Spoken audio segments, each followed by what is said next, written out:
الحمد لله وحده والصلاة والسلام على من لا نبي بعده أما بعد فأعوذ بالله من الشيطان الرجيم بسم الله الرحمن الرحيم سبحان الذي أسرى بعبده ليلا من المسجد الحرام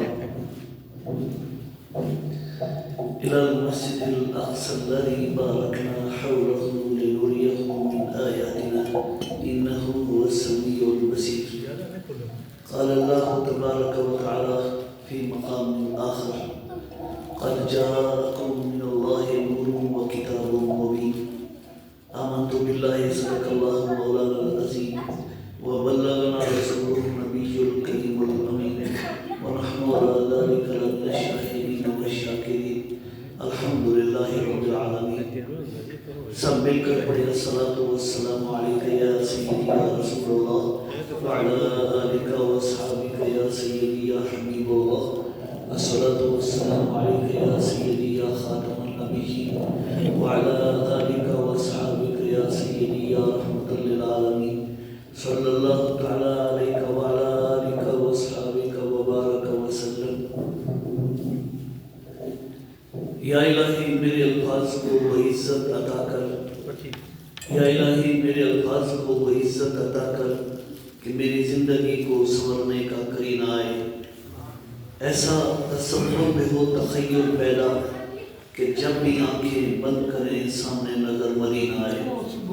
حمد و ثنا کے بعد محترم معظم سامعین و ناظرین، رجب المرجب کی آج 26 کا دن ہے اور رات 27 کی ہوگی.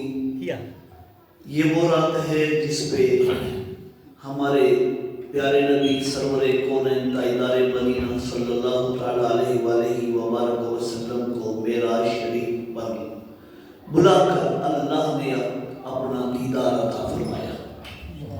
لفظ معراج عروج سے ہے. عروج کا مطلب ہوتا ہے بلندی. اس معراج کے لفظ کو وضاح کرنے کے لیے، تشریح کرنے کے لیے کچھ چیزیں اور عرض کرتا چلوں تاکہ بات سمجھ آ جائے. بات یہ ہے کہ ایک ہوتا ہے اندھیرا، ایک ہوتا ہے روشنی. روشنی کو عربی زبان میں دو لفظوں کے نام سے پہچانا جاتا ہے. ایک ہے ضیاء، ایک ہے نور.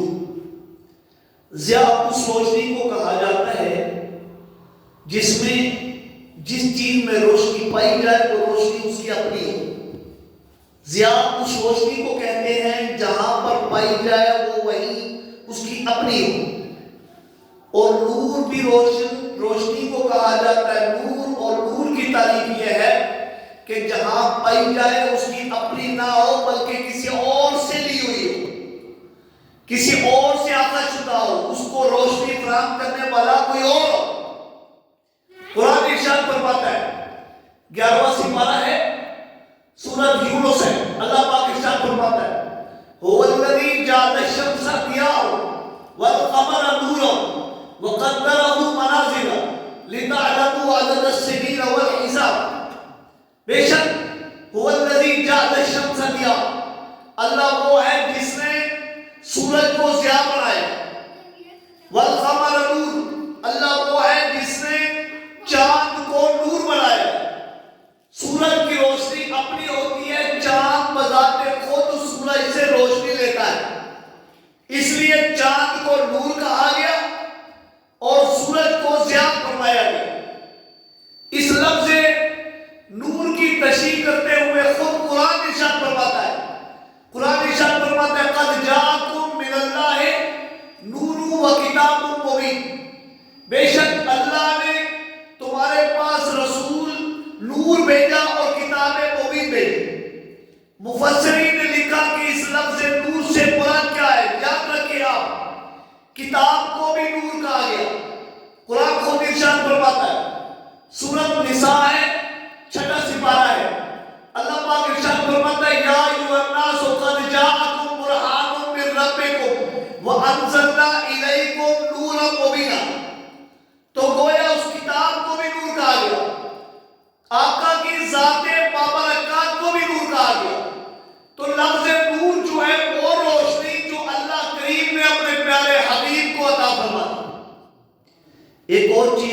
سمجھنے کی ہے وہ یہ ہے کہ جس کو سب دیکھ رہے ہو اس کو دیکھنا کمال نہیں ہے، جس کو سب دیکھ رہے ہوں اس کو ہم بھی دیکھیں تو یہ کمال نہیں ہے، بلکہ کمال یہ ہے کہ جس کو کوئی نہ دیکھے اس کو کوئی دیکھ لے۔ جب کوئی نہ دیکھ رہا ہو اس کو کوئی دیکھ لے تو کمال یہ ہے۔ لہذا نبی مکرم رؤوف الرحیم صلی اللہ تعالی علیہ وآلہ وسلم کی ذات بابرکات کے لیے اللہ پاک نے ارشاد فرمایا سبحان الذی اسری بعبدہ لیلا من المسجد الحرام، پاک ہے وہ ذات جس نے سیر کرائی اپنے بندہ خاص کو مسجد حرام سے لے کر مسجد اقصی تک۔ ویسے سوال ہے، بڑا اہم سوال ہے اس پر۔ پہلی بات، لفظ سبحان کے ساتھ لفظ اللہ نہیں ہے۔ اللہ پاک نے اس آیت کی ابتدا سبحان الذی سے فرمایا ہے، لفظ اللہ الذی سے نہیں فرمایا، حالانکہ لفظ اللہ اگر آ جاتا باقی تمام معاملات خود بخود سمٹ جاتے۔ لفظ سبحان آیا ہے۔ دوسرا یہ ہے کہ اسرا کا لفظ آیا ہے۔ اسرا کا مطلب ہوتا ہے سیر کرائی، بعبدہ اپنے بندہ خاص اپنے بندے کو۔ لفظ عبد کے ساتھ لفظ محمد نہیں ہے، لفظ رسول نہیں ہے، لفظ نبی نہیں ہے، وَغِرْ عَبْدِ ہی کیوں فرمایا؟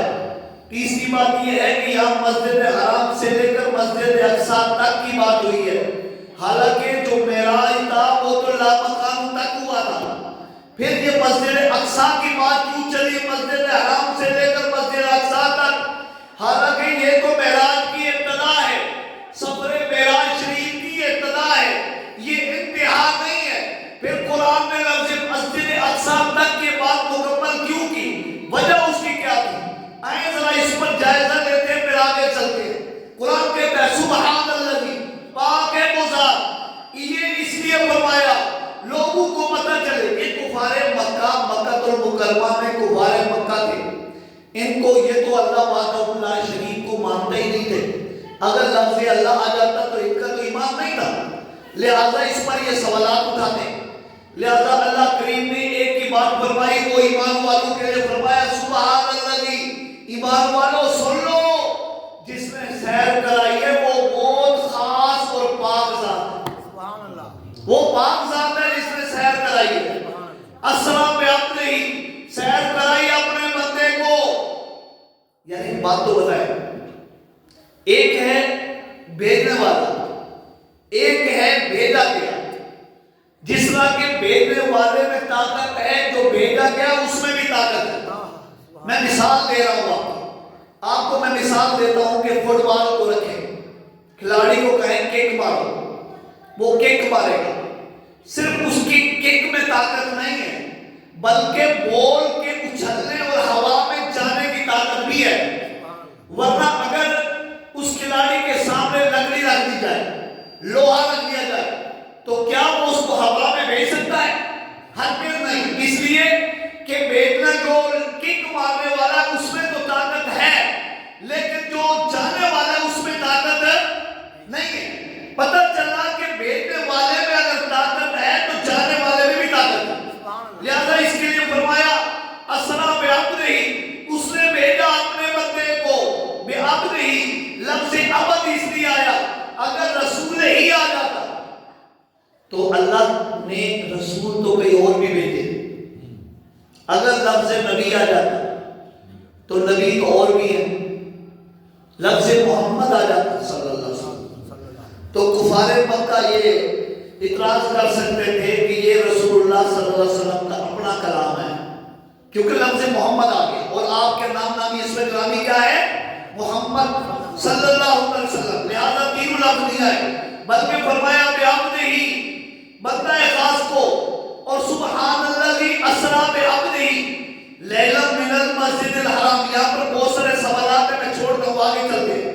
لیلا من المسجد الحرام، اس نے بھیجا، اللہ کریم نے سیر کرائی اپنے بندہ خاص کو، تو لیلا من المسجد الحرام، مسجد حرام سے لے کر الی المسجد الاقصی، مسجد اقصی تک۔ دیکھیں مسجد حرام سے مسجد اقصی تک حالانکہ معراج کی ابتدا ہے، انتہا نہیں ہے۔ تو پھر مسجد اقصیٰ کی بات کیوں کی؟ وجہ یہ ہے کہ دیکھیں، اگر کسی بندے کے سامنے تذکرہ ہو اس علاقے کا جہاں لوگ دیکھا ہو تو لوگوں نے سوال تو کرنے۔ میں کہتا ہوں میں کراچی دیکھ کر آیا ہوں، تو آپ کہیں گے جناب کراچی میں کیا کیا چوک، کہاں کہاں، کیسے کیسے۔ میں کہتا ہوں میں نے سعودیہ کے 4 شہروں کی سیر کی ہے، مکہ پاک، مدینہ پاک اور یہ ریاض اور جدہ، چاروں کی میں سیر کر چکا ہوں۔ اور اسی طرح اگر میں یہ شہر اگر آپ کو کہوں گا تو آپ مجھ سے پوچھیں گے کہ جدہ میں کیا کیا دیکھا، یہ وہ بندہ پوچھ سکتا ہے جس نے وہ شہر دیکھا ہو، وہ پوچھ سکتا ہے۔ اور مکہ پاک کا اگر میں نام لوں گا تو وہ بات کرے گا جس نے مکہ پاک دیکھا ہے۔ تو گویا جب کوئی بندہ بات کر رہا ہوتا ہے تو سامنے والا سوال کرنے کے لیے آزاد ہوتا ہے تاکہ اس کی تصدیق کر سکے کہ جو وہ کہہ رہے ہیں وہ ٹھیک ہے کہ غلط ہے۔ لہذا مسجد حرام اور مسجد اقصیٰ تک کی بات اس لیے کی کیونکہ کفار مکہ آسمانوں کو تو جانتے ہی نہیں ہے، اور جس کا جانتے نہیں ہے سوال بھی نہیں ہو سکتا۔ وہ لوح قلم تو جانتے ہی نہیں ہے، عرش معلیٰ کو تو وہ جانتے ہی نہیں ہے، سدرۃ المنتہا کو تو وہ جانتے ہی نہیں ہے۔ جس چیز کو جانتے نہیں ہے اس پر سوال نہیں ہو سکتا، جس کو جانتے ہیں سوال وہی ہے۔ لہذا فرمایا مسجد الاقصیٰ، مسجد اقصیٰ تک آپ نے سیر کی تو کفار مکہ تو وہ لوگ تھے جو تجارت کے لیے اکثر یروشلم، اس وقت مسجد اقصیٰ اسرائیل کے یا فلسطین کے یا شہر یروشلم میں موجود ہے، تو یہ لوگ جاتے تھے وہاں تجارت کے سلسلے میں، جا رہے تھے آ رہے تھے۔ تو اللہ پاک نے مسجد اقصیٰ کی بات کر کے ان کو اکسایا کہ لوگوں تم تاجر ہو، تجارت کرتے ہو، تم نے دیکھا ہے۔ اب اگر رسول اللہ صلی اللہ علیہ وسلم کی قول میں، فرمان میں اگر تمہیں شک ہے تو سوال کرو، سوال کرو مسجد اقصیٰ کیسی ہے، سوال کرو نا۔ ایک بات ذہن میں رکھ لیں کہ اگر آقا دو عالم صلی اللہ علیہ وسلم پہلے دیکھ چکے ہوتے مسجد اقصیٰ یعنی سفر کر چکے ہوتے تو کفار مکہ اس بات کو کبھی نہ چھیڑتے۔ ان سب کو پتا تھا کہ آقا صلی اللہ علیہ وسلم نے آپ اعلان نبوت سے پہلے کے بعد مسجد اقصیٰ کا سفر کیا ہی نہیں ہے، آپ کبھی فلسطین کے علاقے میں تشریف ہی نہیں لے گئے، یہ سب جانتے تھے کفار مکہ۔ اب جب سب جانتے ہیں تو پھر سوال کرنے کے لیے آزاد ہے۔ ایک بات تو بتائیں کہ اگر ایک بندہ رات کو بستر پر جا کر، میں بستر پر جا کر سو جاتا ہوں، صبح اٹھ کے میں کہتا ہوں کہ میں نے پورے پاکستان کی سیر کی ہے، تو آپ حیران تو ہوں گے کہ یار پورے پاکستان کی سیر کیسے کی ہے، یہ کون سا طریقہ کار تھا، کون سی ایسی کنوینس تھی، کیسے کی ہے۔ اب وہ طریقہ بتانا ہے۔ ایک دوسرا یہ ہے کہ میں کہوں فلاں فلاں علاقے میں ہو کر آیا ہوں، تو آپ اس کی نشانیاں پوچھیں گے کہ لائیو طور پر آپ نے دیکھا ہے تو بتاؤ آج کل کیا ہو رہا ہے، وہاں کیسے کام ہو رہا ہے، وہاں کس کی ہے، وہاں ناظم کون ہے، وہاں کا شہر کا بڑا کون ہے، وہاں یہ کوئی بھی بات کر سکتا ہوں تو آپ اس کا سوال کر سکتے ہیں۔ یہی وجہ ہے کہ آقا عالم صلی اللہ علیہ وسلم کے بارے میں سب جانتے تھے کہ اللہ کے پیارے حبیب کبھی سفر کیا ہی نہیں ہے یروشلم کا۔ اب سوال پھر وہی ہے، وہ یہ ہے کہ ابو جہل کھڑا ہو گیا، مسجد اقصیٰ دیکھی، مسجد اقصیٰ کے کتنے دروازے ہیں، مسجد اقصیٰ کی کھڑکیاں کتنی ہیں، مسجد اقصیٰ مشرق و مغرب شمال و جنوب کی تحت، اس کا مشرق کس طرف ہے، مغرب کس طرف ہے، شمال کس طرف ہے، جنوب کس طرف ہے۔ یہ ابو جہل، ابو لہب اور امیہ بن خلف اور بڑے بڑے جو لوگ تھے یہ سوال کرنے کے لیے کھڑے ہو گئے۔ اللہ کے پیارے حبیب صلی اللہ علیہ وسلم تبسم فرمایا، مسکرا دیے، فرمایا سوال کرو، سوال کرنا تمہارا کام ہے، جواب دینا میرا کام ہے۔ سبحان اللہ۔ سوالات شروع ہو گئے، اسی وجہ سے تو مسجد اقصیٰ کی بات ہوئی۔ یہ بات سمجھنے سے پہلے دو باتیں تمیزاً عرض کرتا چلوں تاکہ بات آگے سمجھ آ جائے۔ پہلی بات، اللہ پاک نے فرشتے جبرائیل علیہ السلام کو کئی بار انسانی شکل میں زمین پر بھیجا ہے، یہ قرآن کی گواہ ہے، قرآن کی مختلف آیات ہیں، اور احادیث نبی کے مطابق جبرائیل علیہ السلام نور ہے، نور بشری حالت میں کئی بار زمین پر آیا اور بشری حالت میں لوگوں کے ساتھ بات کی ہے. تو اللہ قادر ہے کہ چاہے تو نور کو بشر بنا دے، لیکن وہ قادر ہے کہ چاہے تو بشر کو نور بنا دے. وہ قادر ہے. ورنہ دیکھ کے پہلا آسمان بھی نور، دوسرا آسمان بھی نور، تیسرا آسمان بھی نور، عرش معلیٰ بھی نور، لوح قلم بھی نور، سدرۃ المنتہا بھی نور. لہذا جب آقا وہاں تشریف لے گئے، بشری لباس کیا رہ گیا؟ اللہ کریم نے نورانی اور بشری لباس دونوں پہ اللہ نے اپنے پیارے حبیب کو دیدار عطا فرمایا. اچھا، ایک چیز اور، مسجد اقصی کے بارے میں سوالات شروع ہوئے. تو جب آپ سوال کر رہے تھے، یہ لوگ سوال کر رہے تھے، آقا صلی اللہ علیہ وسلم نے، آقا کریم نے سب کو دیکھا اور پھر آسمان کی طرف دیکھا. اللہ تعالیٰ نے تمام تر جو مسجد اقصی کا نقشہ، مسجد اقصی کو تمام فاصلے سمیٹ کر اللہ نے مسجد اقصی کو پیارے حبیب کے سامنے رکھ دیا. فرمایا میرے پیارے حبیب دیکھتے جاؤ، بتاتے جاؤ. یاد رکھنا میری بات، آنکھ کا تعلق بندے کی اپنی ذات سے ہے، مگر آنکھ کے اندر روشنی نہیں ہے. یہ بات سمجھا رہا ہوں تاکہ بات آگے سمجھ آ جائے. آنکھ کے اندر جو روشنی آ رہی ہے نا، یہ آنکھوں کے اندر نہیں ہے. اگر آنکھوں کے اندر ہوتی تو پھر ہر آنکھوں والا آنکھوں کی روشنی والا ہوتا. کیونکہ آپ نے کئی نابینا دیکھے ہوں گے جن کی آنکھیں تو ہیں، روشنی نہیں، آنکھوں کے اندر روشنی نہیں. یہ روشنی دماغ کے اندر ہے. اس کا مطلب ہے کہ آنکھوں کی روشنی محدود ہے. آنکھوں کی روشنی ایسی نہیں ہے کہ وہ ہر چیز کو دیکھ سکے. بھائی انسانی ذہن، انسانی جو اور آنکھ کی روشنی ہے، یہ سورج کو زیادہ دیر دیکھ، بھائی زیادہ اگر ایسی روشنی آپ کو بن گئی ہے کہ وہ آنکھ چند منٹ بھی اس کو نہیں دیکھ سکتے. گویا کہ انسانی آنکھ کی حد بالکل لمٹ میں ہے، محدود ہے، اس کی زیادہ حد نہیں ہے. وہ اس لیے انسان نے دوربین بنایا ہے کہ یار دور تک دیکھ سکے. دوربین سے بھی کام نہ چلے تو پھر اور دوربین بنایا ہے جو جراثیم نظر آ سکے. گویا یہ انسان نے اینڈ پر جا کر اپنی حد تسلیم کر لی ہے کہ میری آنکھ میں زیادہ طاقت نہیں ہے. بھائی اگر یہ دیکھا جائے تو جانوروں کی آنکھوں میں تو زیادہ ہوتی ہے، زیادہ روشنی ہوتی ہے، وہ اپنے شکار کو دیکھ لیتے ہیں. انسانی شکل میں ایسا نہیں.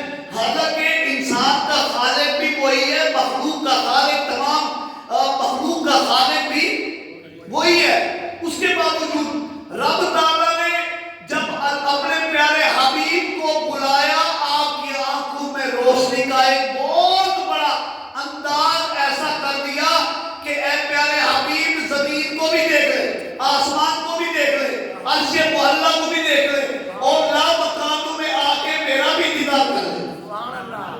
آنکھوں کی روشنی کو مضبوط بنایا تاکہ وہ اس میں وہ طاقت ہو. میں آپ کو ایک اور چیز بتانا چلوں اسی کے ساتھ، کیونکہ اس کا اس سے تعلق ہے.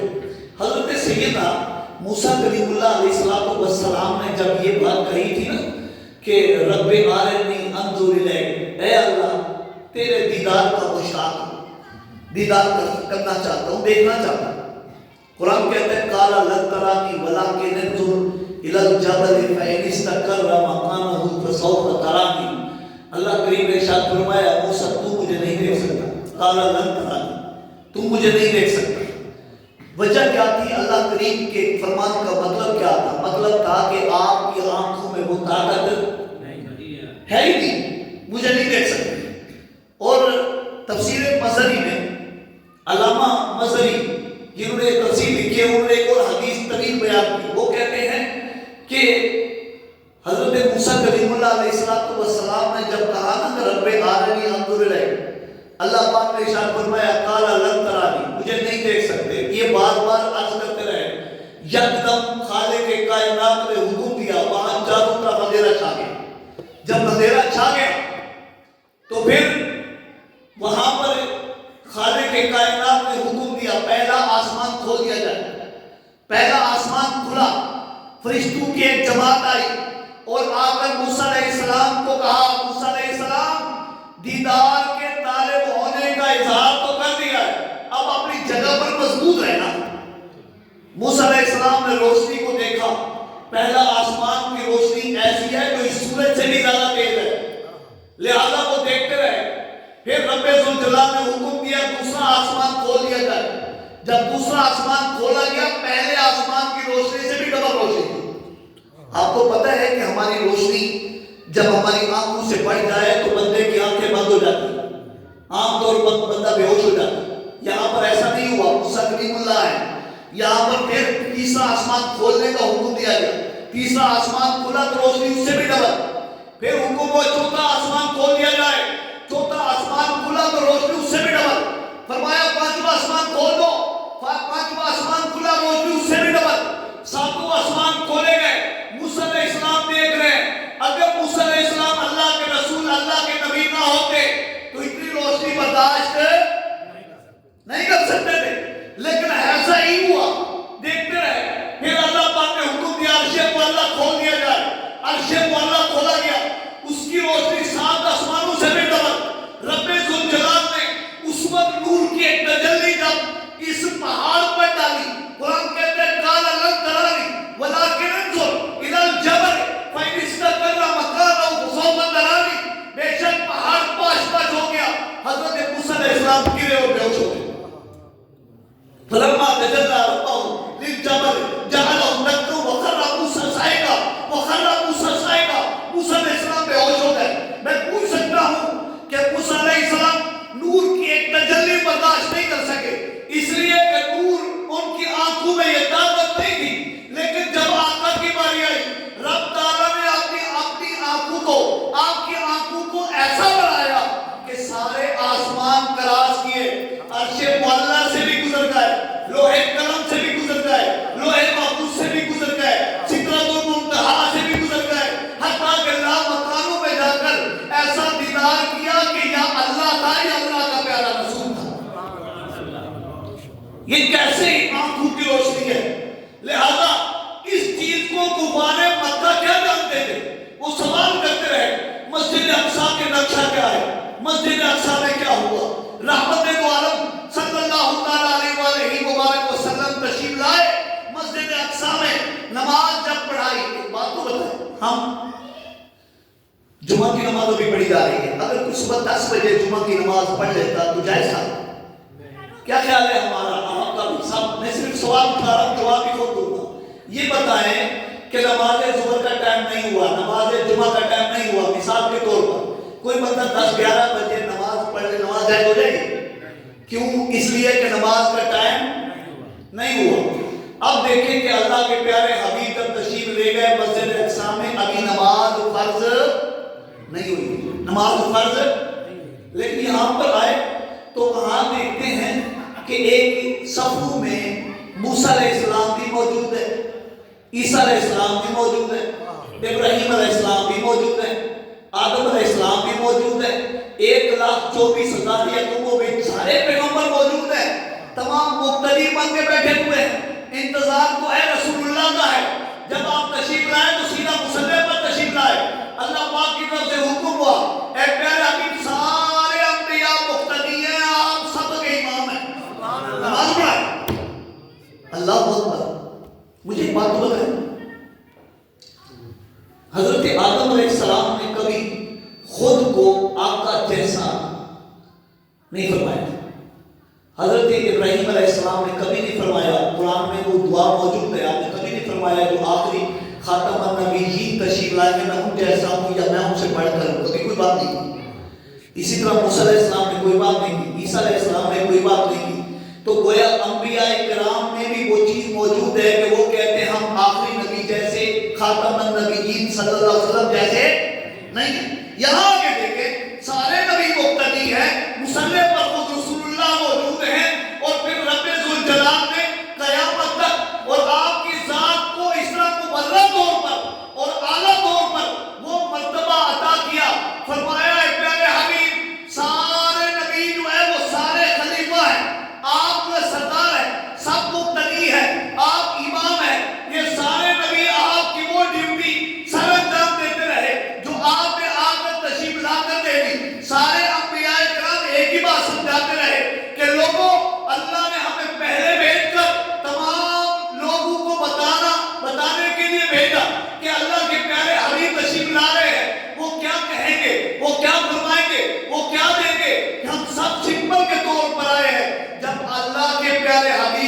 لائیں گے تو سارے انبیاء کرام کی نبوت کا خاتمہ ہوگا، قیامت تک اللہ کے پیغمبر یہی ہوگی۔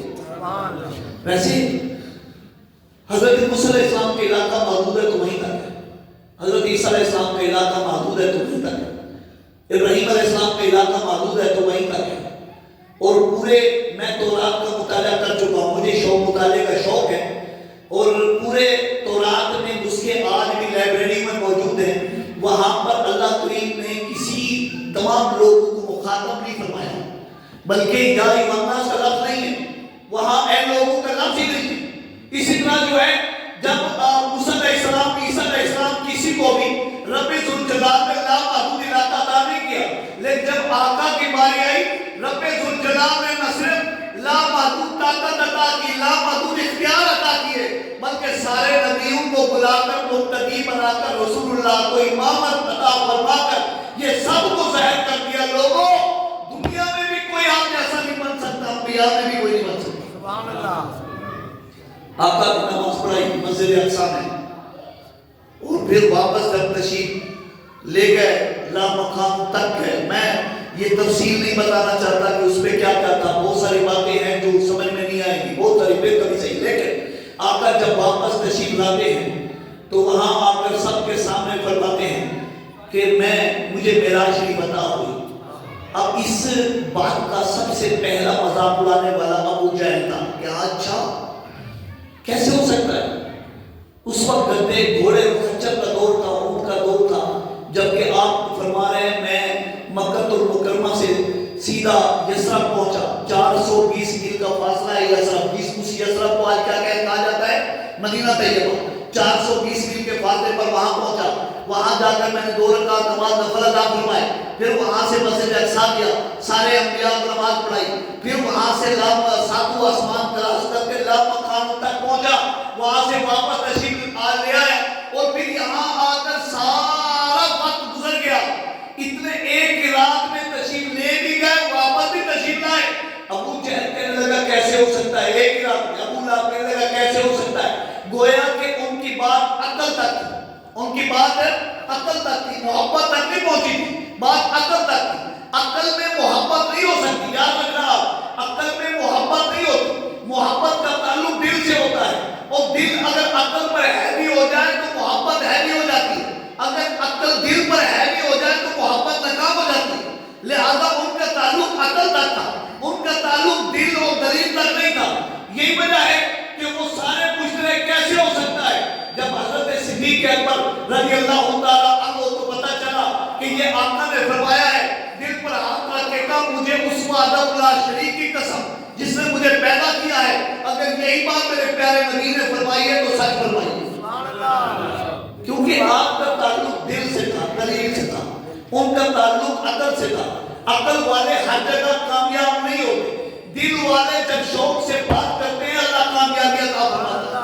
حضرت صدیق اکبر رضی اللہ تعالیٰ عنہ جب آپ تصدیق کر رہے ہیں، اور پھر یہ سارے کے سارے لوگ ان لوگوں میں 2 حصوں میں تقسیم ہوئے، محبت والوں نے نعرہ لگا کر کہا میرے پیارے نبی نے سچ فرمایا ہے، جن میں محبت نہیں تھی وہ انکار کیا، اور انکار کی وجہ سے کلمہ پر اعتماد کرنا مشکل ہو گیا۔ آپ پریشان نہ ہوں، پاکستان میں بھی ایسے لوگ موجود ہیں جو آج بھی انکار کر رہے ہیں۔ میں بڑا حیران تھا کہ جب لفظ ابد آیا تو کہتے ہیں کہ لفظ ابد سے مراد خواب میں بھی ہو سکتا ہے۔ میں نے پوچھا کہ خواب میں روح جاتی ہے یا جسم؟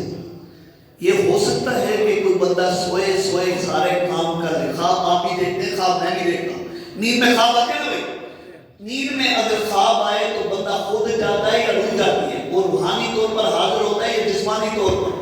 حالانکہ جسم کا تعلق نہ صرف جسم سے روح سے ہے بلکہ جسم سے بھی ہے، جب تک جسم اور روح نہ ملے ابد کا لفظ ہو نہیں سکتا۔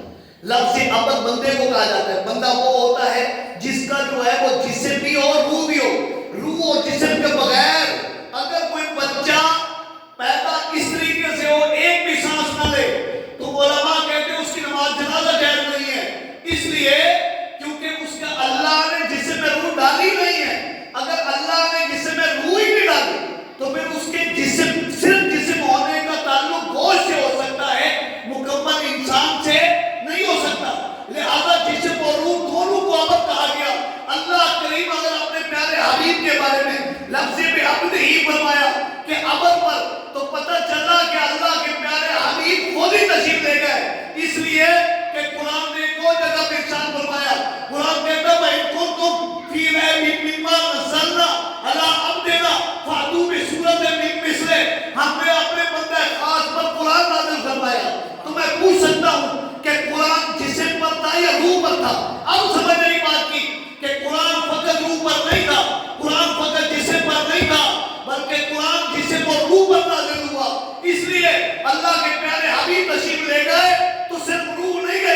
بلکہ رسول اللہ کا جس میں مبارک بھی کیا تو بھی گئے.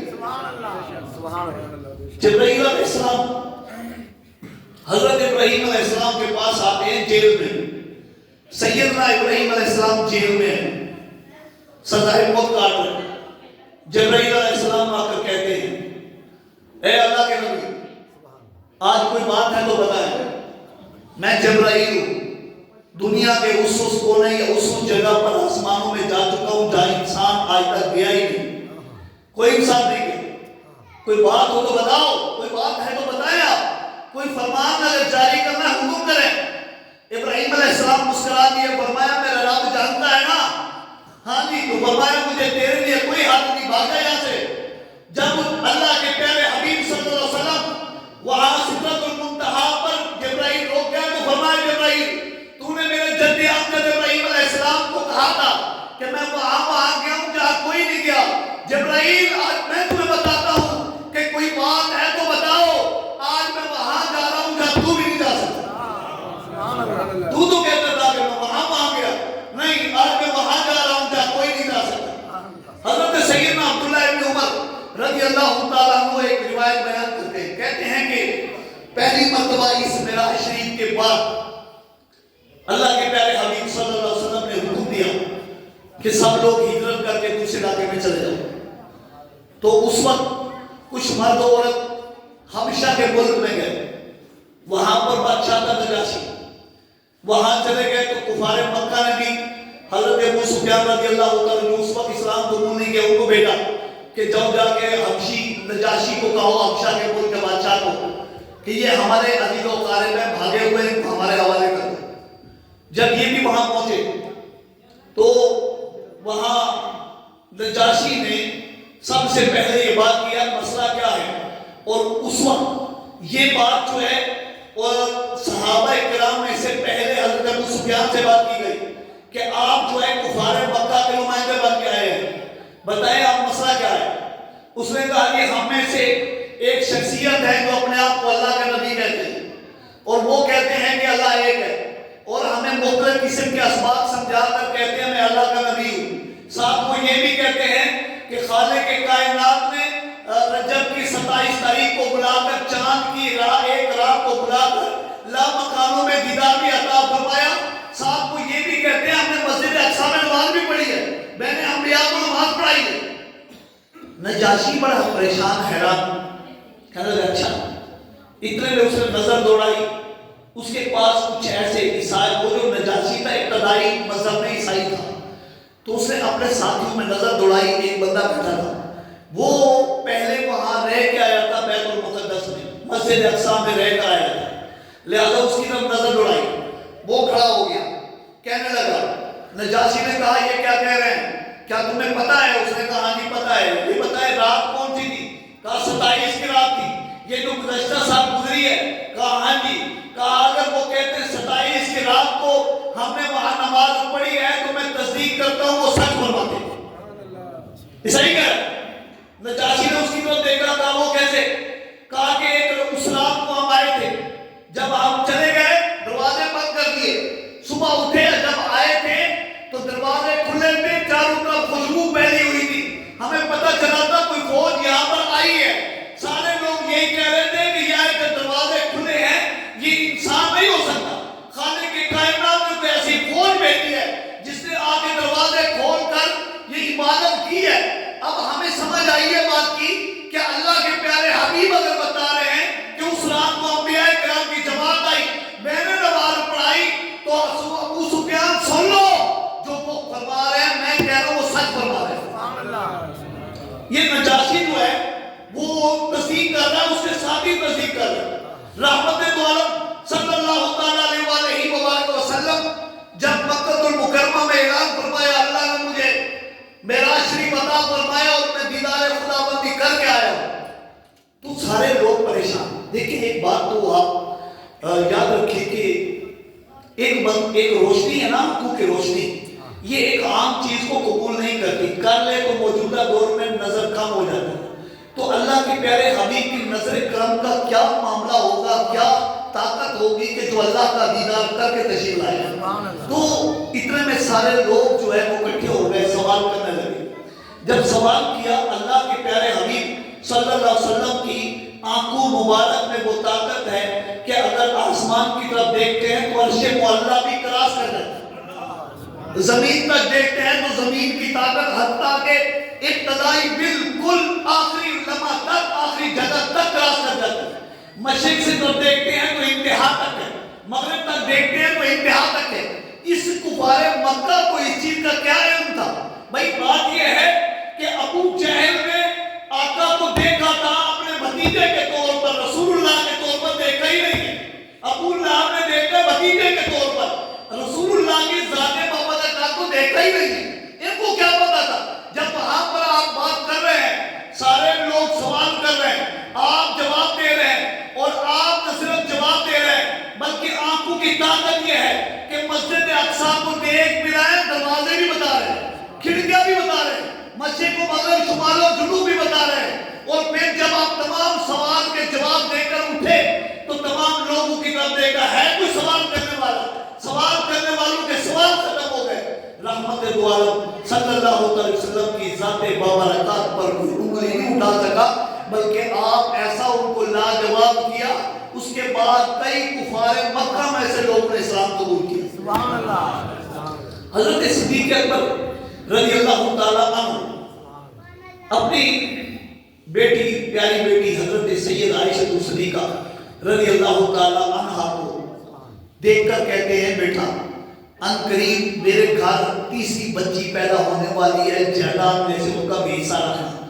سیدہ عائشہ صدیقہ رضی اللہ تعالیٰ عنہ کہتی ہیں ابو ہم تو 3 بھائی 2 بہنیں ہیں, یہ کیسے ہو گیا؟ آپ نے فرمایا بیٹا تمہاری ماں کے شکم میں ان قریب تمہاری بہن پیدا ہونے والی ہے.